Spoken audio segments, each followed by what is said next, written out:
Bueno, non me vou liar, intentaré acabar xusto, pois eso, a 7. Bueno, é unha pregunta retórica, porque cando se borrará a fenda salarial, pois evidentemente xa o sabemos. Pero é unha pregunta retórica, pero é unha pregunta interesante, porque realmente o que nos plantexa é por que non estamos facendo esta pregunta en 2023. Porque estamos hoxe aquí un montón de persoas falando de algo que creo que debería estar máis que superado. Entón, bueno, desde o meu campo de coñecemento, que é a socioloxía, pois non é o campo legislativo, pero sí que querimos con 20, recollendo, bueno, un balón que centrou Elena na súa intervención, que hai motivos de tipo social e cultural que son moi interesantes a hora de reflexionar, ¿no?, en esta pequena intervención, porque, como é obvio, pois en media hora tampouco va a dar para facer tanta cousa, pero sí que a mellor aportar algunha cosiña así.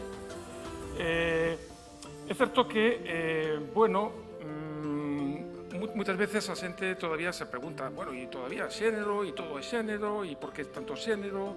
Pois, efectivamente, é que temos que seguir falando de xénero. E quizá isto é, na miña presentación, o que quero é que pensamos un pouco como todo o tema da fenda salarial realmente hai que verlo desde unha perspectiva holística, é dicir, é realmente todo un ecosistema de situacións que se producen e que conlevan, por lo tanto, que tengamos que seguir falando de estruturas patriarcais, aunque non, evidentemente, da mesma maneira, pois fai que 50 anos, ou que 30, ou, evidentemente, que fai un século. Os homes, además, estamos en un momento en que estamos tamén como a defensiva. Entón, esta é unha sensación que un ten cando pois vai polos institutos ou vai polos coles. Bueno, sobre isto sí que quero falar alguna cosiña, sobre as tesas defensivas que temos os homes, que nos sitúan como se fora isto unha guerra de sexos, e eu non vexo aquí unha guerra de sexos, o que vexo é un sistema de desigualdade e que, por lo tanto, independentemente de ser home ou muller, pois nos compete a todos, digamos, intentar cambiarlo. Eu me dou conta que tiña aquí na pantalla moito máis cómodo. Bueno, entón, pois efectivamente somos portadores de xénero, é dicir, bueno, pois estamos, isto o estudiamos moi bien na socioloxía, é dicir, bueno, pois por o feito de nacer nunha cultura, vamos socializados en distintos esquemas que tienen que ver con susceptibilidades e, por lo tanto, bueno, aprendemos a ser home ou muller desde el minuto cero en que nacemos. Hubo algunhas experiencias moi interesantes eu recordo unha familia canadiense que decidiu educar o seu fillo ou filla sin connotacións de xénero e foi imposible. Foi imposible porque todo o mundo dicía, pero que, neno ou nena? Bueno, é unha persona. No, pero neno ou nena? Bueno, que máis dá? E van contando moi ben na súa experiencia, e incluso como logo os insultan por a rúa, é dicir, bueno, non sei que, monstro, simplemente por querer, digamos, educar pues, a esta persoa sin esa connotación. Porque en canto todos sabemos moi bien que en canto nos dicen que es un neno ou es unha nena, bueno, pues se produce todo ese proceso diferencial de socialización que va desde a forma de tratarlo, a forma de dirixirse, os primeiros xoguetes, etc. Este non é o obxecto desta charla. Entón, claro, decía que temos que verlo dunha forma holística, isto da fenda salarial, porque ahora mesmo, claro, hai unha certa sensación que é moi compartida por algunhas colegas feministas que sempre viene a mesma pregunta e algunas sempre dicen, bueno, es que sempre cando viene o 8M sempre hai algún home que dice, para cando un día dos homes? É dicir,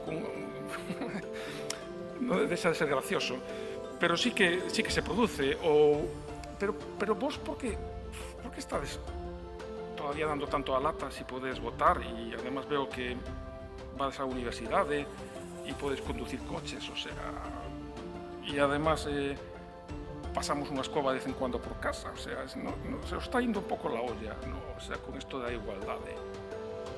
E además sempre lo dice un home moi cabreado. Que isto me recorda o libro de Michael Kimmel, que recomendo, Homes blancos cabreados, no contexto en que Donald Trump chega ao poder. evidentemente hai un cabreo, entendemos de onde viene este cabreo. Pero cando un va a cifras, que a mí, aos sociólogos, as cifras nos encantan, aunque seamos cualitativos, alguna cifra sempre nos ven ben. Pois realmente aquí que vemos un conjunto de cifras desde o punto de vista da política, de la economía, pois da violencia, pero tamén da conciliación. E detrás da cifra, o que demuestra as cifras é que a estrutura patriarcal todavía existe. Entón, a igualdade é un espellismo, é dicir, non existe a igualdade. Evidentemente, o que existe sociolóxicamente é un avance, pois desde a época de la Ilustración, digamos, con a categoría de ciudadana, hasta chegar á actualidade, hai un gran avance onde as mulleres foron facendo unha serie de conquistas, pero o proceso non finalizou. E algunhas das cifras que se dicen aí son bastante significativas. Pues, quero decir que, bueno, todavía, hoxe en día, vivir en un corpo masculino significa tener moitos máis privilexios que vivir en un corpo de muller, en moitos dos sentidos. E, por lo tanto, bueno, pues la economía e todo o que ten que ver co salario, evidentemente, ben permeado desta mesma orden. E en ese sentido, bueno, poderíamos pensar en alguna destas preguntas. En manos de quen está o poder político? O quiénes son os que toman decisiones? Creo que todos lo tenemos claro, quiénes toman decisiones fundamentalmente. Bueno, ¿quién tiene el poder económico y financiero? Por exemplo, el prestigio académico. Eu sou profesor da Universidade de Santiago de Compostela, que va camino de 600 anos de antigüedade, estamos por aí, 540 anos. Sabedes cantas rectoras tivo a Universidade de Santiago na súa historia? Pois cero. Entón, claro, alguén pode dicir, home, evidentemente, no ano 1490 e algo, pois non iba a haber, no, no ano 1490 e algo, nada, evidentemente non. E no ano 1995, se me ocurre. E no ano... ahora? O sea, quienes tienen el prestigio académico, quienes tienen el recoñecimiento. Eu comentaba onte con Elena, pues bueno, que hai algún libro maravilloso sobre mulleres científicas. Oye, qué curioso. Moitas veces las máis galardonadas pues vai a costa justamente da súa vida familiar, ou están solteras ou non tienen fillos. Cuando pues, ser catedrático e ter un montón de fillos, pues va da mau. Pues esa, qué casualidade, ¿no? Y por supuesto, unha cuestión que a mí me encanta, que es la reflexión sobre el tema dos cuidados, que tiene moito que ver tamén con la brecha salarial. Es decir, porque, ¿quién cuida? Os homes hemos entrado tímidamente nos cuidados, porque non nos quedaba outro remedio, eu entendo. Pois ese non foi un acto así. Non foi, exacto, non foi unha reflexión moi profunda de coller e pensar, bueno, tenemos que dedicarnos aos cuidados. Sino porque os cuidados non están remunerados, entón non nos interesan. E entón hemos entrado como moi tímidamente, e cando un home cuida, pois hai que poner unha medalla, que isto é un tema que tamén me encanta, e dicir, es que a miña parella pone la lavadora. Bueno, o sea... Exacto, o axuda, que é unha palabra que significa que, bueno, somos tan magnánimos, ¿no?, que axudamos. Pero nos cuidados é interesante decir, claro que nos hemos incorporado aos cuidados. Por exemplo, eu me podo bañar co meu bebé na bañera chea de burbullas, ¿no?, e unos patitos. Pues eso, aquí non lle apetece. Aunque se es un home, pues te apetece. Pero logo hai outro tipo de cuidados, home, que son un pouco máis complicados e eso nos interesa menos. E aí, bueno, hai un terapeuta que se chama Luis Bonino, que leva moitos anos traballando en crisis de familia e que acuñou o término de micromachismo, que tamén é un término perfecto, porque son as nosas estrategias de escaqueo que temos os homes para non facer o que temos que facer. Pois sempre temos un problema de última hora, ou unha complicación no traballo, etcétera, etcétera. Bueno, pois é verdade.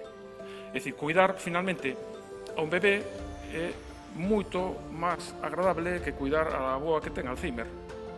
E é un colega mío que está ahora mismo traballando en estos cuidados con perspectiva masculina, e efectivamente que, vamos a ver, cuidar o bebé en 2 días xa non é un bebé.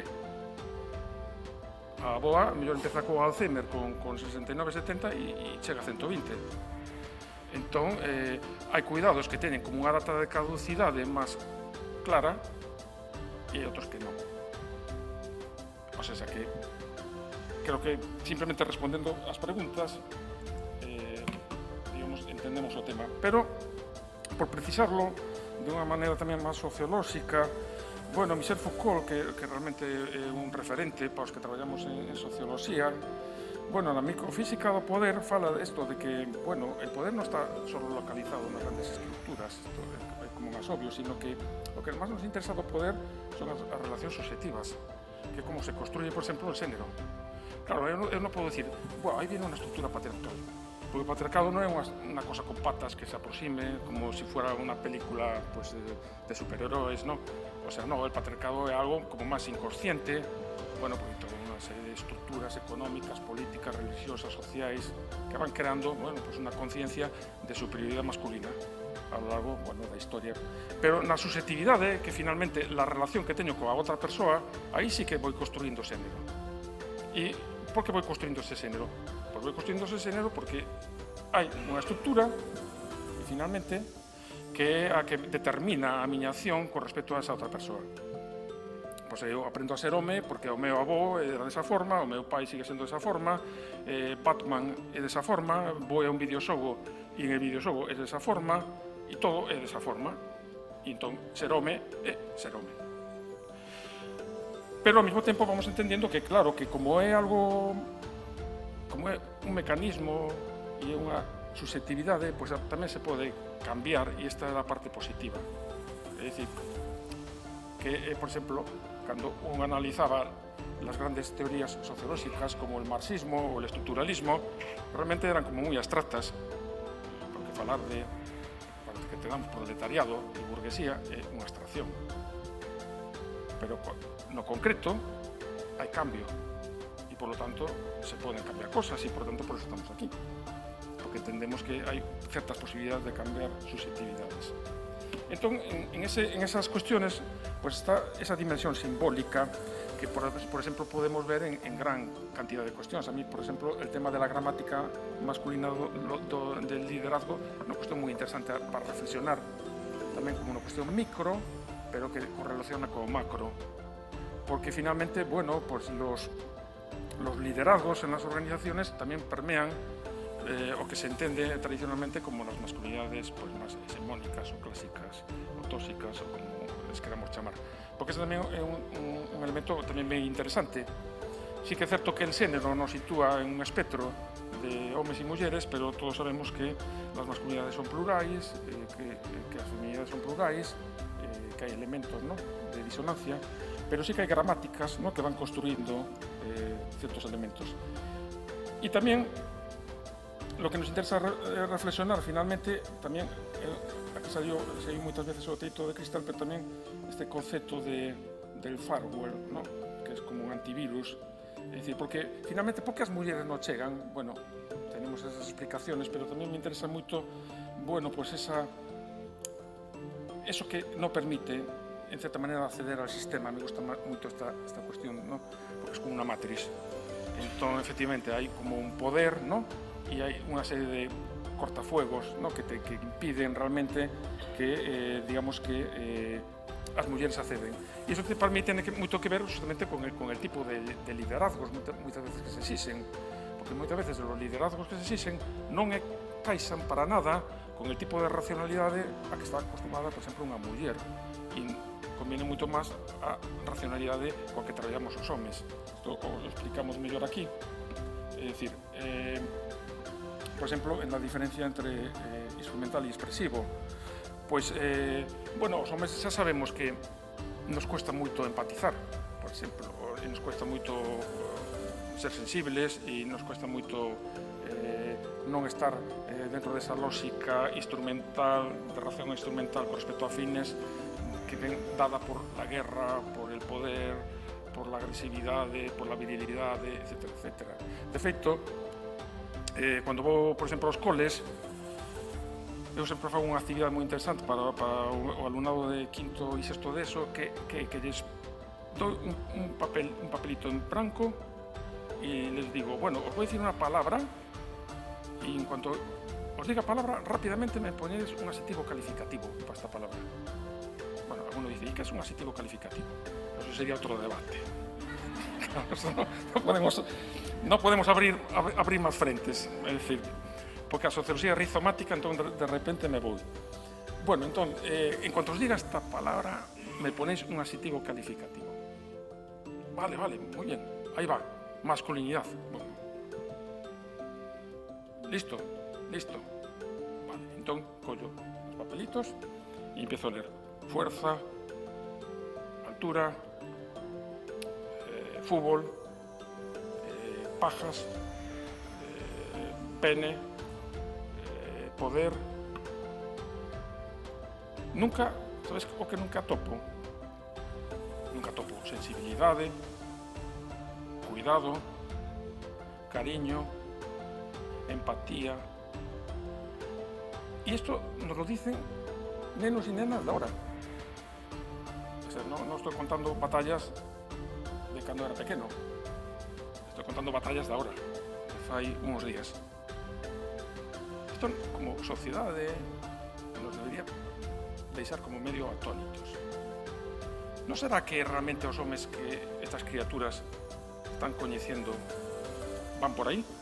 Porque evidentemente el ejercicio sociológico es magnífico. Dime lo primero con que lo relacionas. A mí como home me preocupa que nos hagan adjetivos más ligados a este tema de lo expresivo. Cuando os pregunto, en cambio, por un adjetivo relacionado con lo femenino, evidentemente en otro grupo diferente, porque ya, si no ya conocen el truco, ya tuvieron tiempo para preparar, ¿no?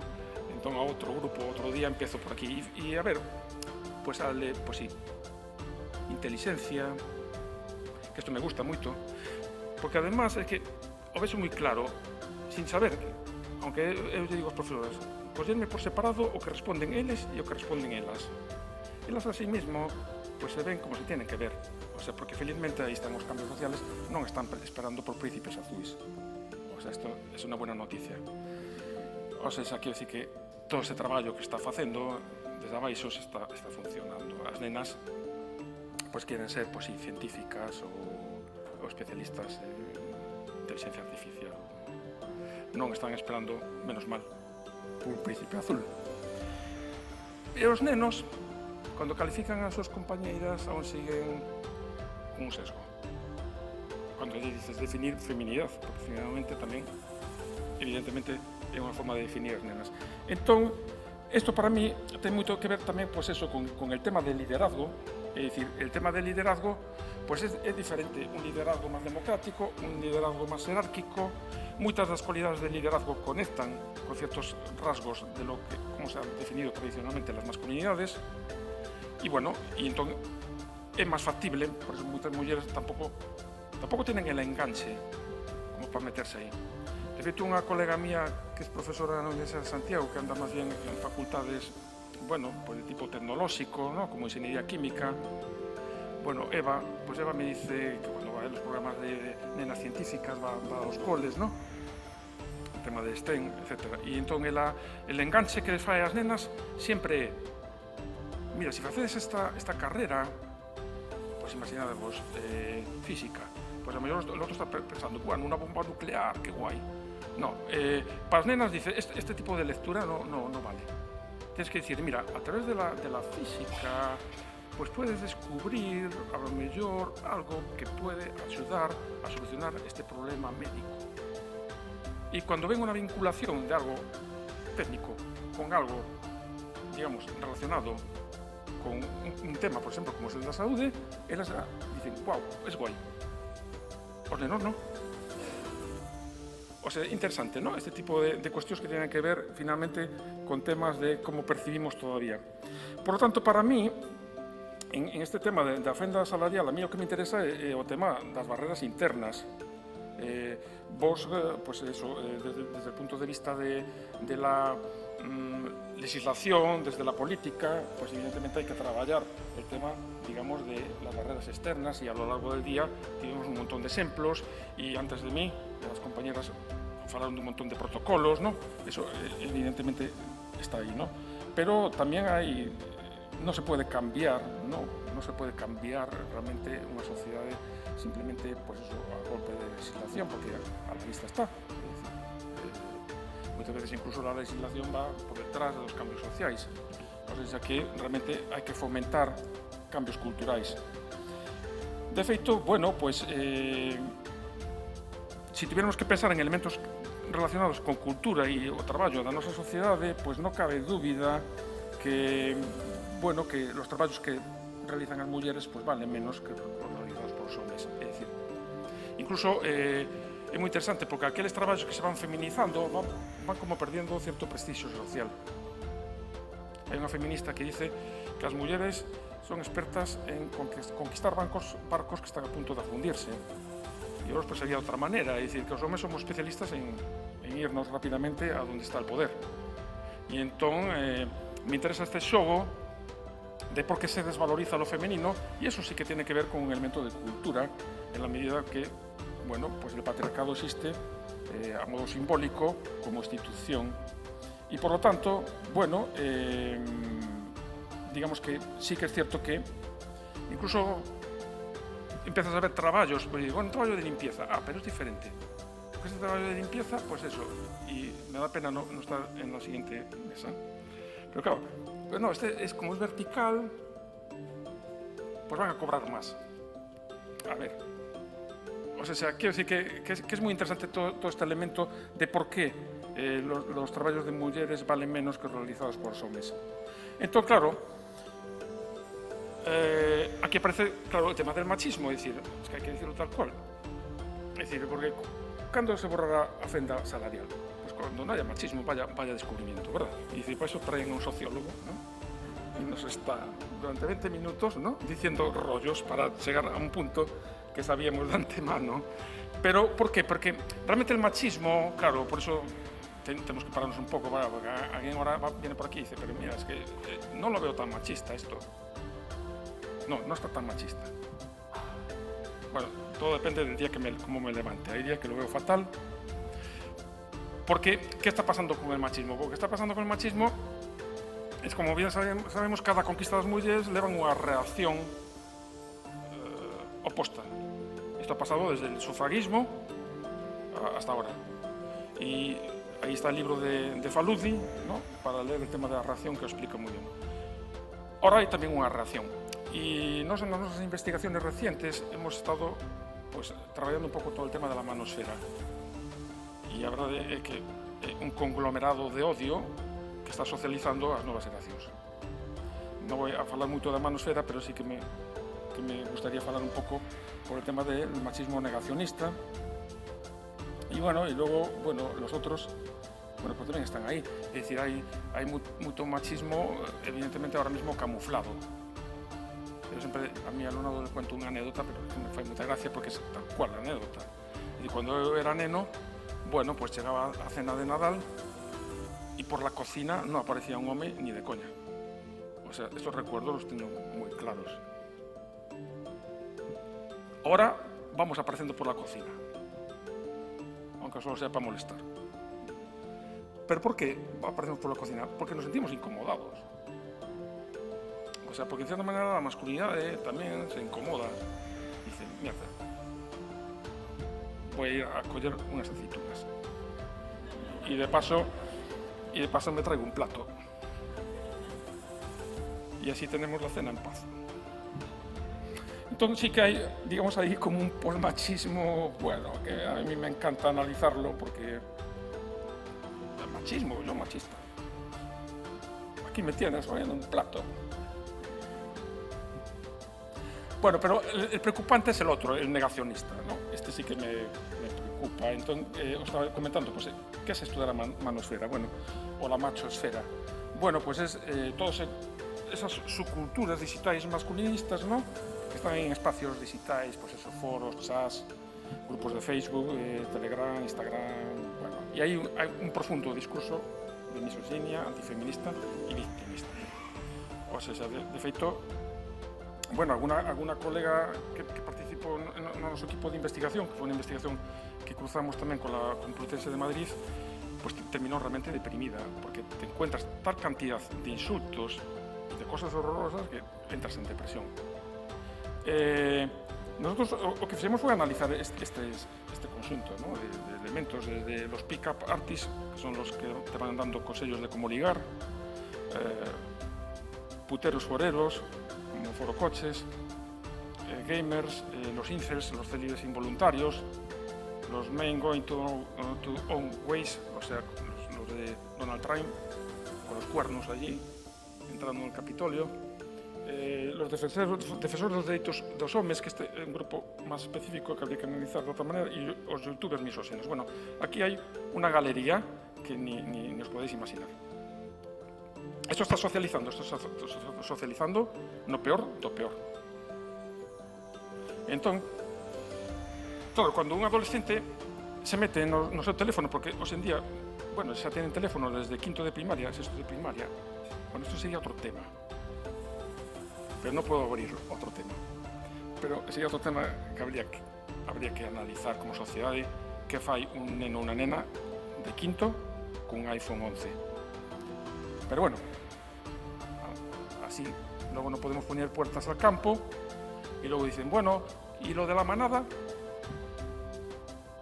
Bueno, pues la manada, pues habrá que ver qué están viendo por ahí. ¿Cuándo comienzan a consumir pornografía? Pues con 8 anos. Entón, bueno, esto está totalmente descontrolado. Entón, entran en una plataforma como Pornhub y lo primero que aparece, se parece violación grupal, pues violación grupal. Digamos que la cantidad de violaciones grupales que llevamos este año. Y fue un fenómeno muy curioso en Badalona. O sea, es un escándalo, ¿no? Con menor de edad. Esto no nos va a ir a reflexionar como sociedad adulta, me parece que no. Y además somos un poco hipócritas porque estamos todo el tiempo con el PIN parental para no introducir la educación afectivo-sexual y no nos escandalizamos de que vean porno. O sea, es un poco curioso. Bueno, por los youtubers misógenos, bueno, pues como por ejemplo Roma Gallardo, lo peta, un tío blanco hetero, pues lo peta.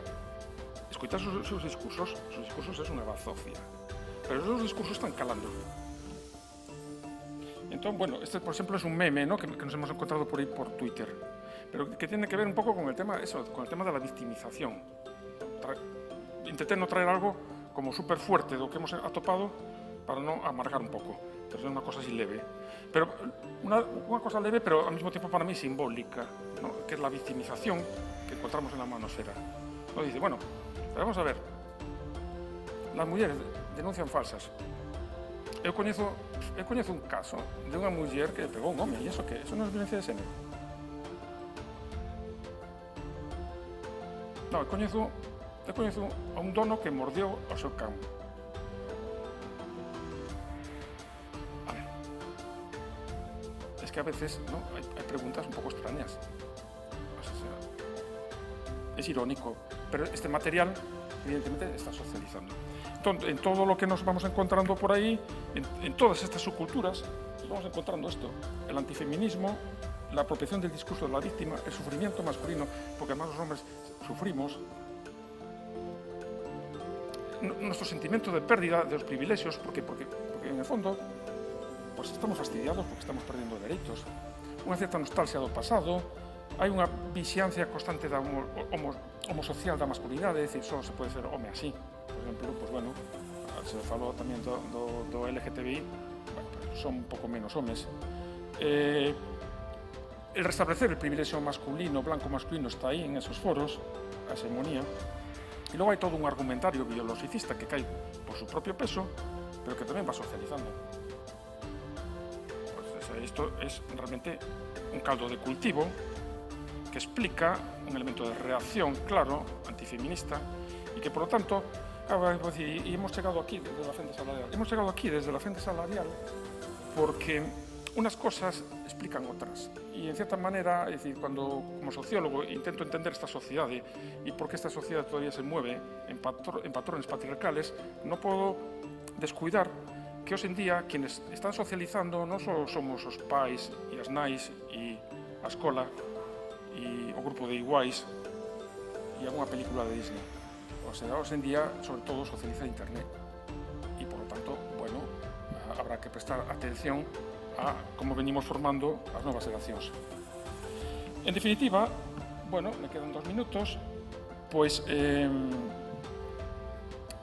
luego, cuando veamos distintos elementos, ¿no? Como, por exemplo, bueno, que as mulleres ocupadas a tiempo parcial o son de forma non voluntaria, é dicir, que querrían estar de forma completa pero non encuentran, o que as ocupadas que si elixen a jornada a tiempo parcial esgrimen como primer motivo el poder conciliar con familia, o que os homes non suelen interrumpir su carrera profesional por razones familiares. Todo isto o que me remite é a un concepto claro de masculinidade. O sea, se os homes estiveramos convencidos realmente de que temos que implicarnos, se acababa. Pues mira, qué fácil. Esto es tan fácil como un día en un colegio sacamos un tema, así como, pues eso, el tema de ir insegura por la rúa. Y entonces una nena de 10 años me levanta la mano y me dice, eu teño a solución. Y digo, vale, perfecto. Y bueno, ¿y cuál es la solución? Y me dice, muy fácil. Que cuando salgamos las chicas por la noche no salgan los chicos. Y dije, pues es muy buena solución. Como un toque de queda. Se acabó el problema. Las chicas salen y ninguna se incomoda. Eso me dijo una nena de años, o sea, super cookie.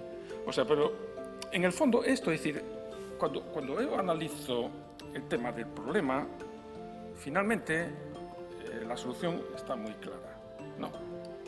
Y todo conecta con esto, es decir, todo conecta en que para mí los hombres no nos comprometemos, es decir, no cuidamos.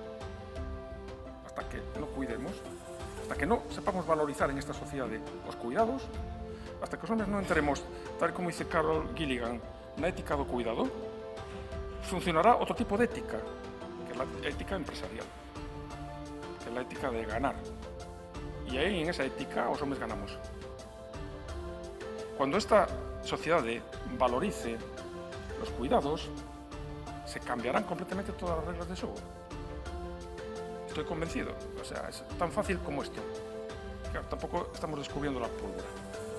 Pero es tan fácil como que, inclusive os voy a poner un ejemplo, finalmente, que la seducción no sea el macarra del instituto que va a toda pastilla conduciendo en dirección contraria, que sabemos que las muertes por masculinidad entre los 17 y 26 están disparadas, sino que el que seduzca sea lo que ahora se llama como el pagafantas. O sea, imaginad qué bonito, ¿no? Que las nenas digan, ¡buah, qué guay este chico que va cuidando a su abuelita! Parece ciencia ficción. Bueno, no me lío más, voy a acabar con una cita justamente de Michael Kimmel, que me gusta mucho, que es esto: no tener que pensar en la raza blanca es uno de los luxos de ser blanco, tanto como no tener que pensar en el género es uno de los dividendos patriarcales de la desigualdad genérica. Pues nada más, muchas gracias.